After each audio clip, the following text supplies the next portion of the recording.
Hey yo, what's up guys, this is your boy Prince of Egypt, and I'm back again on YouTube, and I'm now with a Summoner's War, and we have a new collab monsters. And for today's video, I will be showing you what I've got, the new um, unit on the Assassin's Creed collaboration. This is Wind Kassandra. So I will just show you all of her skills before we go on to the dungeon. I think she is the most capable of doing it. So with her skills, on her first skill, Bull Rush, attacks the enemy to decrease the attack bar by 30% with a 50% chance. So I tried to max this out, and yeah, this is her first skill, so this is the skill that she will be doing most of the time. Her second skill, Hero Strike, attacks the enemy to inflict damage that ignores the enemy's defense. So this is good with any of the monsters or mobs. Decreases the skill cooldown time of Hero Strike. So Hero Strike is this skill by one turn. If the enemy gets defeated by this skill, so it will be minimized if you defeated a monster. So for the without any max skill up, you will have it at 4 turns. I think this skill is the most usable skill when you go to the Giants B12. And also the important effect of this skill is the glancing hit for 2 turns. So whenever the enemies have a buff of glancing hit on them, they will attack you much lesser than the normal. So I guess it's around 30% a decrease.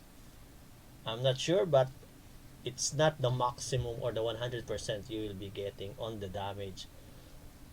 So her leader skill increases the critical rate of ally monsters by 21%. So this is really good because Kassandra is a attacker. So most likely she is an assassin, and having it on her is very crucial. I almost wanted her to become the leader in the dungeon. So aside from Lucian, I guess with the 33% or 38% attack, let us see Lucian's leader skill. So increase the attack power of ally monsters in dungeon by 33%. So that is good. But if you are trying to mix it up, you can use Kassandra's leader skill. So with the rune, I gave her not violent because I'm not using her in the PvP. Not now because I'm showing you how to use her in the Giants B12.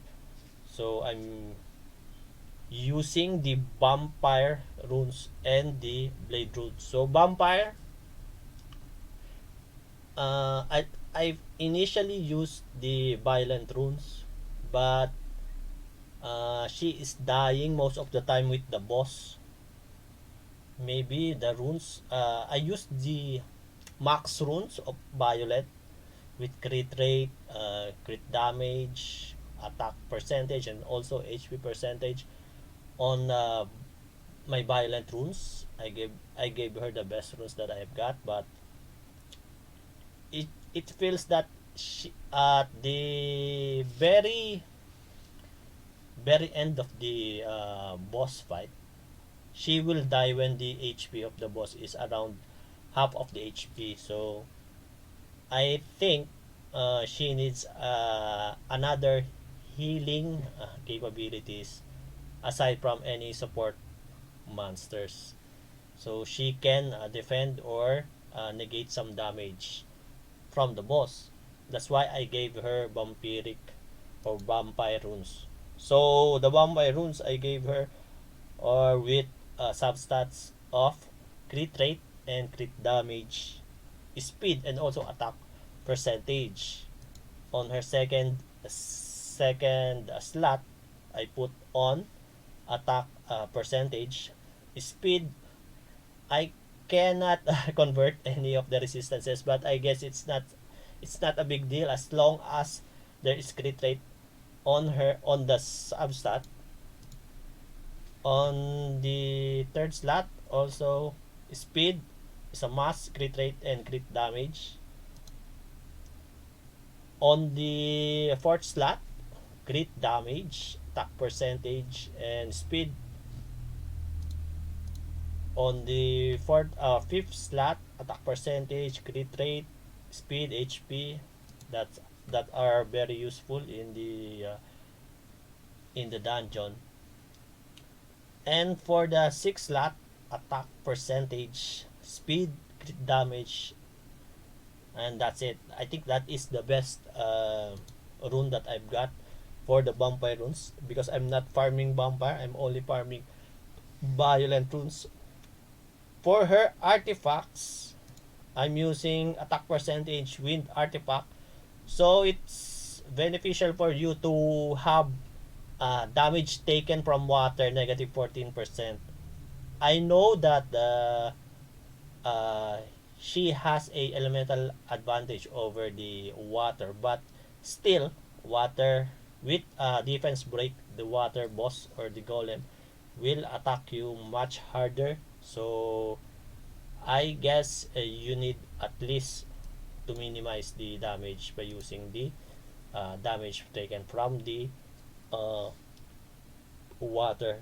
So upon practice or trial and error with my experiment, I believe that her powerful strike um, for one enemy or for the solo kill, I think it's the skill 2 or the hero strike because it deals a lot of damage even without defense break.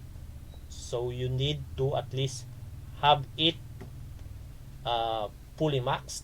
Then skill recovery for another strike. Even though if you max that skill, it will be reusable in 2 turns. So I think skill recovery S2 recovery of 15% or any percentage would do it. And also crit rate up and crushing hit damage. That's how I runed or used the artifacts for Kassandra, and I used 100 attack plus 100 and also for the wind artifact and also the attack artifact. So the team that we will be using is the I use Kassandra, Cowgirl, and the Totemist. And they finish the dungeon, but in a slower in a slower time because there are only three and the only damage dealer is Kassandra. I just used Lauren, the cowgirl here, just to control the boss because if without her we don't have any defense break and also glancing it or moves attack move speed decrease. So that's it. All right, the only damage dealer we have here is Kassandra. All right, Kassandra is really good like Lucian, but damage input, I think Lucian is still the best AoE damager in the game. But The good thing with Kassandra, his second skill is also deals a lot of damage on one enemy. So it's good for also the boss. So with defense break, Kassandra can hit hard here. Alright.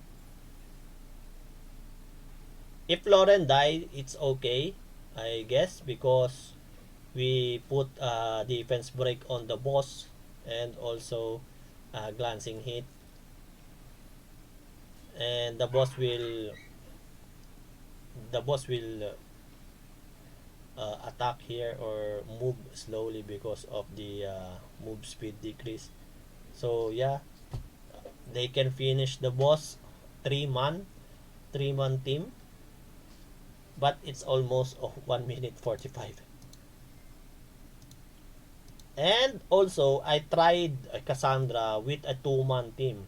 For example, we remove Lauren, we just put the wind totemist. As you can see, let's try this out. But they can't finish it by 10 times repeat battle. They can only finish this, I think, 3 times or 1 time, depends on the RNG of the boss. If the boss focuses on Kassandra, he can kill her. That's why I didn't use violent rune on Kassandra, because I'm trying to finish this GB12 by just using 2 monster. And for my experiment, I think that's a good start if you are trying to build Kassandra with other monsters. Just to let you know that Kassandra is really insane, has an insane amount of damage if you build her correctly. That's why I'm making this video for other players to know how good is Kassandra. So that's it. They can finish this very quickly. And if you don't know, the totem is I have her on Swift runes. So I just build the Swift set, giving her at least 160 speed plus 160 speed, and that's why she always heals, gives buff to Kassandra, attack speed, immunity is really important in this stage, because whenever you get frost or freeze by the mobs, Kassandra will surely die. So yeah, this is the problem with this boss. The defense break can kill Kassandra. That's why I gave her vampire set for set of healing, just to prevent any damage. Because if she is not on full health and with a defense break, once wipe of the boss, the enemy boss will surely kill her. And like that, a defense break almost, and also the healing of the totem is not that huge, and sometimes there is a interval between her and between the healing or the skill of the totem is. That's why he doesn't heal Kassandra urgently. That's why I put the vampire set. So we finish the dungeon by using 2 monsters, and we finish it 2 minutes by and 32 seconds. So if you're having a hard trouble finishing the Giants B12 with the right monsters, you can finish it easily, like using Kassandra and maybe some of the uh, collab monsters. So that's it. Thank you for watching. I hope to create a more Summoner's War video, and if I have the time and resource. And see you on the next video. Peace.